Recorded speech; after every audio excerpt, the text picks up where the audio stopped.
তো সবাই আশা করি প্রত্যেকেই ভালো আছো। আর আমি এখন চলে যাচ্ছে, খুব ভালোও নেই আবার খুব খারাপও নেই। তবে তোমাদেরকে কথা দিয়েছিলাম, কিছুতেই কথা রাখতে পারছি না আমার নিজের শারীরিক কারণবশত, যে 6টা থেকে 7টার মধ্যে ব্লগ চলে যাবে। কিন্তু এখন ঘড়িতে বেজে গেছে 7টা 43। আমি কিন্তু ব্লগটা এডিট করতে বসেছি সবে। বাড়িতে তো এসে গেছি, আর এনারা বারান্দায় গালগল্প করছেন একজন আরেকজনের সাথে। তবে দুপক্ষই কিন্তু শত্রু। আর দেখো ও কেমন ফুসফুস করছে, দেখলে বেশ মজা পাবে তোমরা, তাই কি হয়েছে দেখালাম।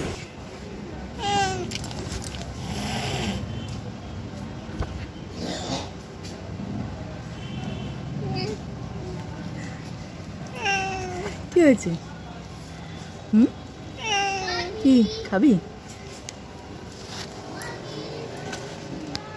এদিকে দেখো হাত পা ধুয়ে জামা কাপড় ছেড়ে ওদেরকে খেতে দিয়ে একটু শুতে আসবো। এলো একটা ফোন কিনা পার্সেল, আমার কিছু পার্সেল আসার কথা ছিল, সেটা দেখো। এরপর আমার বর হঠাৎ চলে গেল ফোনে দাঁড়াচ্ছে পার্সেলটা। তোমাকে আমি একবারও ডেকেছি? কি অসভ্য! আমি কি করলাম তোমাকে? তোমার ফোন আসে না? তোমার ইয়ে আসে না?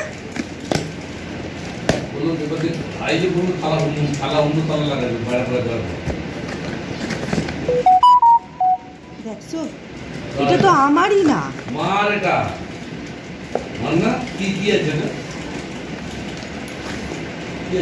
সিটাফেল আর কি, আমি তো তাই ভাবছি। আমার তো মনে পড়ছে না কি পাশে এত টাকার, 562 টাকার।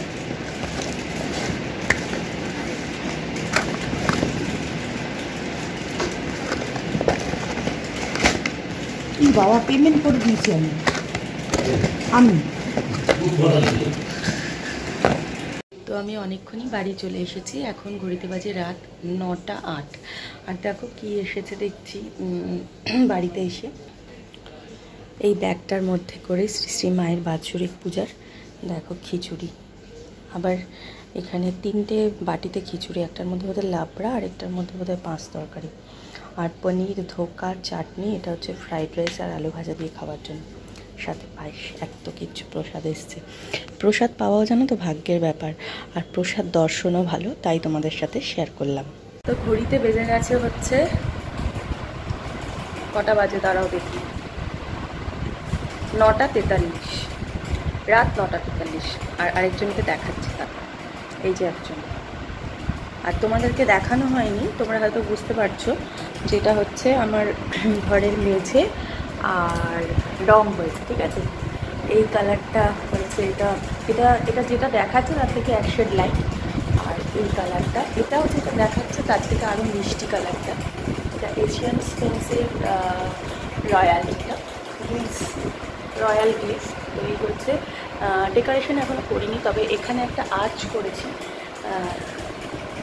আর্চটা করেছি, এবং আর্চের দুটো স্টেনসিল দিয়ে দুটো পাতা আমি আপাতত এঁকেছি। এখানটা ডেকোরেশন করার ইচ্ছা আছে, কতদূর কী করতে পারবো বা কতটুকু সময় পাবো জানি না, বাট ইচ্ছা রয়েছে, দেখা যাক পরে, এখনও ঘরে নই। আর এই দেখো বিছানার নিচে পাতা আছে, আর এই যে এনার খাবার। আর আজকে তোমাদেরকে দেখালাম না যে ঠাকুরের প্রসাদ এসে, ওগুলো মেসি হয়ে রয়েছে, যেহেতু ঘর পুরো অগোছালো। নিচে বসে রয়েছে, দেখো দেখালাম যে নিচে বসে রয়েছি, নিচে বিছানা পেতে বসে রয়েছি। জিনিসপত্র এখনও প্রচুর কাজ রয়েছে। হ্যাঁ, তো এসে সারা ঘরটা মুছলাম, 1 মিনিট বসতে পারিনি। আর এরা তো লেভেলে জ্বালায়। এরকম খাবারটা দিয়েছি, খাবারটা ঠান্ডা করতে দেবো, মানে কি বলবো, সেই সময়টাও আমাকে দেবে না। খাবারটা আশা করছি ঠান্ডা হয়ে গেছে। নে খা, এবার খা এবার খা। দাঁড়াও, হাতটা ধুয়ে নিলাম। ঠাকুরের প্রসাদ এসছে, তোমাদেরকে দেখালাম।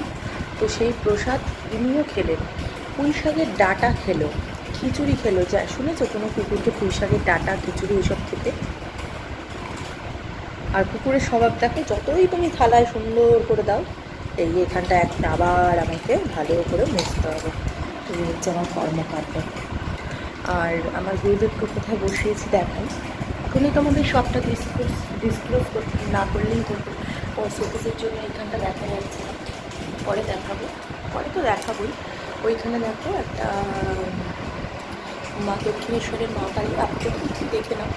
আর এই আর আমার গুরুদেবকে বসিয়েছে ওইখানে। ওই ওয়ালটায় দেখো একটা কিরিনের, ওটাকে কী বলবো, কিরিন রাখার যে হোল্ডার, সেই হোল্ডার, আর তার সঙ্গে এই একটা ব্যাগ রেখেছি। ব্যাগটা দেখো সুন্দর। এই ব্যাগটা কিন্তু কোনো এক সময় আমার শাশুড়ি অঞ্জলি জুয়েলার্স থেকে গয়না কিনেছিল, তখন এই ব্যাগটা দিয়েছিল আর কি। তো পিছনে অঞ্জলি জুয়েলার্স লেখা আছে, সামনেটা দেখো দেয়ালের সাথে কত সুন্দর মানিয়েছে।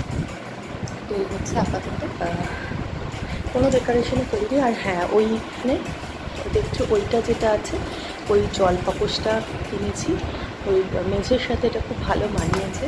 তো তাই ফুল ডেকোরেশন করবো যখন, তখন তোমাদের সাথে অবশ্যই শেয়ার করবো। ডেকোরেশন বলতে আমাদের সাধারণ ঘরে যতটুকু ডেকোরেশন করা যায়, এখনও দরজা জানালার রং বাকি আছে। তো চলো আজকে আর ব্লগটা বাড়াবো না। আর তোমাদেরকে সত্যি কথা বলতে, তোমাদেরকে এই মুহূর্তে আমি দেখাতেও পারি, আমি যে ফোন থেকে শ্যুট করছি সেই ফোনেও, প্লাস হচ্ছে আমার এই ফোনেও দেখাই তোমাদের দেখবে। দাঁড়াও, ক্যামেরাটা ব্যাকে যাচ্ছে না কেন কে জানে। হ্যাঁ দেখো,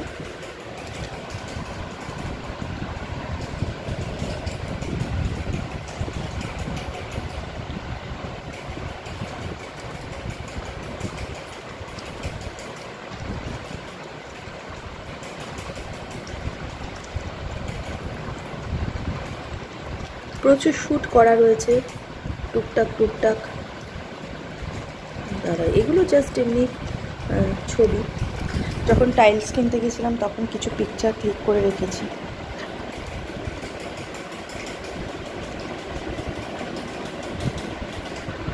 একটু হোল্ড করো। দেখো দেখো রান্নার রেসিপি ভিডিও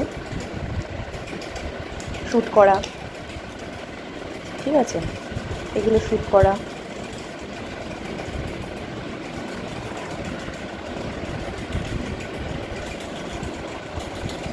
কবে শ্যুট করা দেখবে এগুলো তোমাদেরকে দেখিয়ে দিচ্ছি আমি।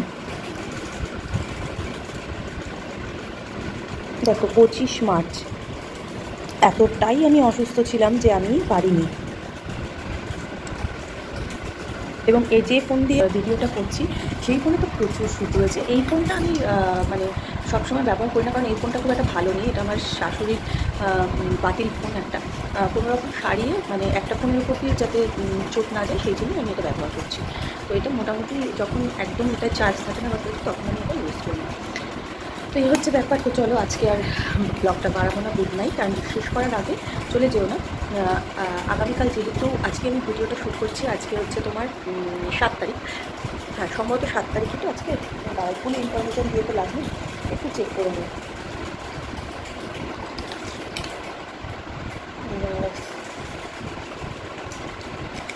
হ্যাঁ আজকে 7 তারিখ, আগামীকাল 8ই মে, আগামীকাল হচ্ছে বাংলার 25শে বৈশাখ। তো কবিগুরু রবীন্দ্রনাথ ঠাকুরের শুভ জন্মদিন। তো এই উপলক্ষে তোমাদের জন্য দুটি আবৃত্তি বলো বা কবিতা বলো, দুটি না সরি একটি, দুটি আমি তৈরি করেছি। একটি আমার প্রোগ্রাম রয়েছে 12 তারিখ, সে তার জন্য আমি তুলে রাখবো। আর আরেকটি আমি তোমাদের সঙ্গে পরিবেশন করবো। তো শুনবে, ভালো করে মন দিয়ে শুনবে। এবং যদি মন দিয়ে শোনো তাহলে আজকালকার দিনের সাথে হয়তো কানেক্ট করতে পারবে। খুব ভালো একটা কবিতা, আমার মনের কাছে কবিতা। কবিগুরু, মানে কবিগুরু শুধু কবি না, কত বড় ফিলোসফার ছিলেন। মানে উনি অনেক আগে থেকেই এই ধারণাগুলো করে রেখে গেছিলেন, তখনকার দিনেও ছিল এবং এখনও আছে। শুধু পরিবর্তন হয়েছে, কিছুটা ভাবভঙ্গি পরিবর্তন হয়েছে এই বলা যায় আর কি। কবিতাটার মূল বক্তব্যটাকে নিয়ে কথা বলছি। তো কবিতাটার সঙ্গে কথা বাড়াবো না, আশা করি ভালো লাগবে। আর কমেন্টের মাধ্যমে অবশ্যই জানাবে কবিতাটা কেমন লাগে। তো চলো, টাটা, বাই বাই।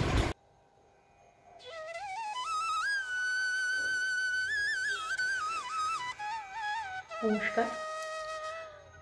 কবিগুরু রবীন্দ্রনাথ ঠাকুরের শুভ জন্মদিনে আমার ছোট্ট প্রয়াস, ভুল ত্রুটি ক্ষমা প্রার্থনা। তো আজকে আমি একটা আবৃত্তি পরিবেশন করছি, যেটি আমার খুব মনের কাছের একটি কবিতা। তো শোনো, তোমরা কেমন লাগে অবশ্যই জানিও। আর আবারও বলছি, ভুল ত্রুটি ক্ষমা প্রার্থনা। শুধু বিঘে দুই ছিল মোর ভূমি, আর সবই গেছে ঋণী। বাবু কহিলেন, বুঝেছ উপেন, ও জমি লইব কিনে। কহিলাম আমি, তুমি ভূস্বামী, ভূমির অন্ত নাই। চেয়ে দেখো মোর আছে বড় জোর মরিবার মতো ঠাই। শুনি রাজা কহে, বাপু জানো তো হে, করেছি বাগান খানা, পেলে দুই বিঘে প্রস্থেও দেখে সমান হইবে টানা, ওটা দিতে হবে। কহিলাম তবে, বক্ষে জড়িয়া পানি, সজল চক্ষে করুণ রক্ষে গরিবের ভিটে খানি। সপ্ত পুরুষ যেথায় মানুষ, সে মাটি সোনারও বাড়া। দৈন্যের দায়ে বেচি বসে মায়ে, এমনি লক্ষ্মী ছাড়া। আঁখি করি লাল রাজা ক্ষণকাল, রহিল মৌন ভাবে। কহিলেন শেষে ক্রূর হাসি হেসে, আচ্ছা সে দেখা যাবে। পরে মাস দেড়ে ভিটে মাটি ছেড়ে বাহির হইনু পথে। করিল ডিক্রি সকলি বিক্রি, মিথ্যা দেনার ক্ষতে। এ জগতে হায় সেই বেশি চায়, আছে যার ভুরি ভুরি। রাজার হস্ত করে সমস্ত কাঙালের ধন চুরি। মনে ভাবিলাম, মোরে ভগবান রাখিবে না মোহ করতে। তাই লিখে দিল বিশ্ব নিখিল 2 বিঘার পরিবর্তে। সন্ন্যাসী বেশে ফিরি দেশে দেশে, হইয়া সাধুর শিষ্য। কত হেরিলাম মনোহর ধাম, কত মনোরম দৃশ্য। ভূধরে সাগরে বিজনে নগরে, যখন যেখানে ভ্রমি। তবু নিশিদিনে ভুলিতে পারিনে সেই 2 বিঘা জমি। হাটে মাঠে বাটে এই মতো কাটে বছর 15-16। একদিন শেষে ফিরি বাড়ি দেশে, বড়ই বাসনা হলো। নম নম নম সুন্দরী মম জননী বঙ্গভূমি। গঙ্গার তীর স্নিগ্ধ সমীর, জীবন জোড়ালে তুমি। অবারিত মাঠ গগন ললাট, চুমে তব পদধূলি।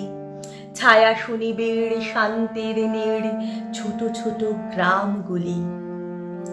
পল্লব ঘন আম্র কানন, রাখালের খেলা গেহ। তপ্ত অতল দিঘি কালো জল, নিশীত শীতল স্নেহ। বুক ভরা মধু বঙ্গের বধূ, জল লয়ে যায় ঘরে। মা বলিতে প্রাণ করে আনচান, চোখে আসে জল ভরে। 2 দিন পরে দ্বিতীয় প্রহরে প্রবেশিনু নিজ গ্রামে। কোমরের বাড়ি দক্ষিণে ছাড়ি, রথ তলা করি বামে। রাখি হাট খোলা নন্দীর গোলা, মন্দির করি পাছে। 3 শেষে পৌঁছিনু এসে আমার বাড়ির কাছে। ধিক ধি করে শতাধিক তোরে, নীলাজ কুলোটা ভূমি। যখনই যাহার তখনই তাহার, এই কি জননী তুমি। সে কি মনে হবে একদিন যবে ছিলে দরিদ্র মাতা। আঁচল ভরিয়া রাখিতে ধরিয়া, ফল ফুল শাক পাতা।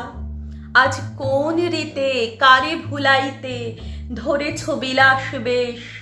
5 রঙা পাতা অঞ্চলে গাথা, পুষ্পে খচিত কেশ। আমি তোর লাগি ফিরেছি বিবাগী, গৃহহারা সুখহীন। তুই হেথা বসি ওরে রাক্ষসী, হাসিয়া কাটাস দিন। ধনীর আদরে গরব না ধরে, এতই হয়েছ ভিন্ন। কোনোখানে লেশ নাহি অবশেষ, সেদিনের কোনো চিহ্ন। কল্যাণময়ী ছিলে তুমি ওই, সুধা হারা ক্ষুধা রাশি। যত হাসো আজ, যত করো সাজ, ছিলে দেবী হলে দাসী। বিদীর্ণ হিয়া ফিরিয়া ফিরিয়া, চারিদিকে চেয়ে দেখি। প্রাচীরের কাছে এখনো যে আছে সেই আম গাছ, কি বসি তার তলে নয়নের জলে, শান্ত হইল ব্যথা। একে একে মনে উদিল স্মরণে বালককালের কথা। সেই মনে পড়ে জ্যৈষ্ঠের রাতে, রাত্রে নাহিক ঘুম, অতি ভোরে উঠি তাড়াতাড়ি ছুটি আম কুড়াবার ধুম। সেই সুমধুর স্তব্ধ দুপুর, পাঠশালা পলায়ন। ভাবিলাম হায়, আর কি কোথাও ফিরে পাবো সে জীবন। সহসা বাতাস ফেলি গেল শ্বাস, শাখা দুলাইয়া গাছে, দুটি পাকা ফল লোভিল ভূতল আমার কোলেরও কাছে। ভাবিলাম মনে, বুঝি এতক্ষণে আমারে চিনিল মাতা। স্নেহের সেদানে বহু সম্মানে বারেক ঠেকানো মাথা। কেন কালে হায়, যমদূত প্রায় কোথা থেকে এলো মালি। ঝুটি বাঁধা উড়ে সপ্তম সুরে পাড়িতে লাগিল গালি। কহিলাম তবে, আমি তো নীরবে দিয়েছি আমার সব। দুটি ফল তার করি অধিকার, এত তারি কলরব। চিনিল না মোরে, নিয়ে গেল ধরে, কাঁধে তুলি লাঠি গাছ। বাবু ছিপ হাতে পারিষদ সাথে ধরিতেছিলেন মাছ। শুনি বিবরণ, ক্রোধে তিনি কন, মারিয়া করিব খুন। বাবু যত বলে পারিষদ দলে, বলে তার শতগুণ। আমি কহিলাম, শুধু দুটি আম, ভিক মাগি মহাশয়। বাবু কহে হেসে, বেটা সাধু বেশে, পাকা চোর অতিশয়। আমি শুনে হাসি, আখি জলে ভাসি। এই ছিল মোর ঘটে, তুমি মহারাজ সাধু হলে আজ, আমি আজ চোর বটে।